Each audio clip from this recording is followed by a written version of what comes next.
If you played the Battlefield 6 open beta and wondered if your feedback mattered, well, I've got good news. It absolutely did. This video isn't just about reading patch notes though, it's the inside track on how real player feedback is directly evolving the game, and the sheer scale of this beta was insane.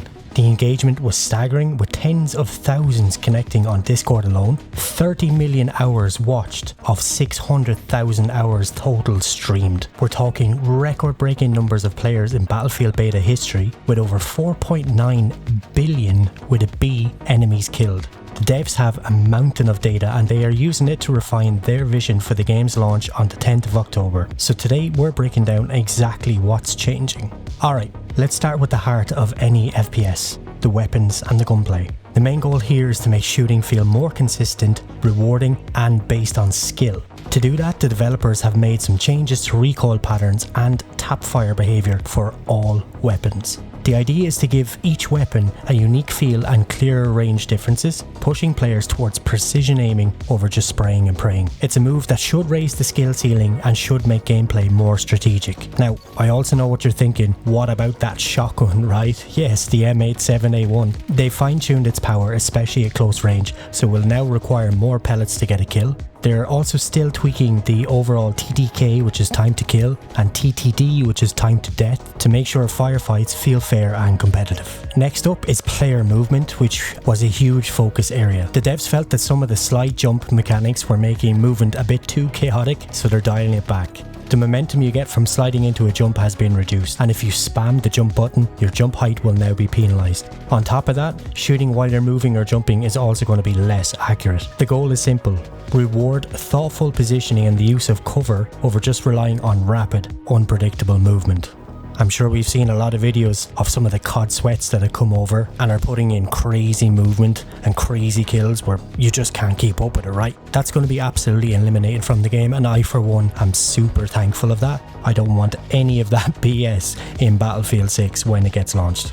They've also talked about lowering the initial speed boost when you deploy a parachute, which means aggressive plays from the sky will also require more planning and skill. Alright, now let's talk about the battlegrounds themselves, the maps. First is a major fix. Many people found ways to get onto the rooftops or outside of the intended play areas. There have been many videos made about this. I've encountered it so many times, especially on Siege of Cairo. The devs are actively working on fixes to prevent this, since those spots did create unfair advantages. They've also specifically mentioned that the ladder, which is going to be a gadget for the assault class, will not be able to access those areas as well. They've admitted that they've had strong feedback from players about the maps, and they also admitted that the beta featured smaller and more fast-paced maps. They've also confirmed that larger scale maps are part of the launch package, and they can't wait to get them out to us. For those of you that have access to Battlefield Labs, well, get ready because they are testing 2 new large scale maps in labs: Mirak Valley, which is a new map unique to Battlefield 6, and a remake of the legendary Operation Firestorm from Battlefield 3, which I am a massive fan of. So how will we be playing on these maps? Player count was a hot topic, especially in Rush. They've acknowledged that Rush is a mode with deep roots and it stems back from Bad Company, and normally the matches typically range from 12v12 to 16v16. They refer to it as the golden era of Rush, and they say that it continues to inspire their approach. We've seen the experiments, especially in Battlefield 2042, with the larger player counts for Rush. We've seen 64 player rush, 128 player rush, and it was just absolute chaos. What they say is overwhelming defences, stalled front lines, and too many games ending in the first sector. They say that Rush is especially sensitive to higher player counts due to its tactical and strategic requirements, and a specific example they gave is when a player tries to arm an NCOM while more than 20 opponents are defending. I've been in that situation before, and I'm sure that you have too. It's just insanity. So with all that being said, they have confirmed that they are lowering the default player count for Rush, which will improve the flow of combat and restore that tactical, methodical experience that defines the mode. On the flip side though, if you do love the chaos, they have said that they will be able to incorporate features in Portal, and you'll be able to absolutely send those numbers right back up and run your own custom server with 128 player Rush if you want.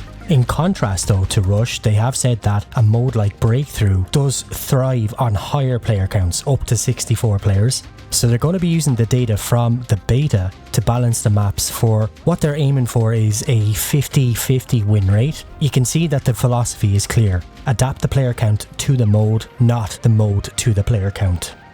And finally, we need to touch on probably what some might consider as good news and some might consider as bad news, but it's matchmaking. So the beta playlists were limited on purpose to test the system's flexibility and to also showcase various modes that were in the game. And the big news here is on the weapons. They have confirmed that both open weapons, where everything is unlocked, and closed class locked weapons will remain as options. We've covered this in depth in other videos, the pros and cons for each. They have said though that they are working to make sure that both modes are easy to find and access. And if you were one of the unfortunate ones to struggle to find a match for a specific challenge to complete, they heard that feedback and they are actively working to improve the matchmaking experience. So what's the big takeaway from all this? Well, to me it's that your voice and your participation, our voices, our participation matter. Every single one of these changes, from the gunplay to the map design, it is in direct response to how we, the community, played the game, how we communicated our frustrations with the devs, how we communicated what we actually appreciated with the devs on all the various social media platforms. Our feedback isn't just being heard, it is actively shaping the final product. Hopefully over the future, before launch, they'll be opening up Battlefield Labs to more people so that we can all get in and have a chance to test out some of the larger maps before the game actually launches, but that remains to be seen. Anyway, that's it from me today. Now it's your turn to get involved. What change are you most excited for?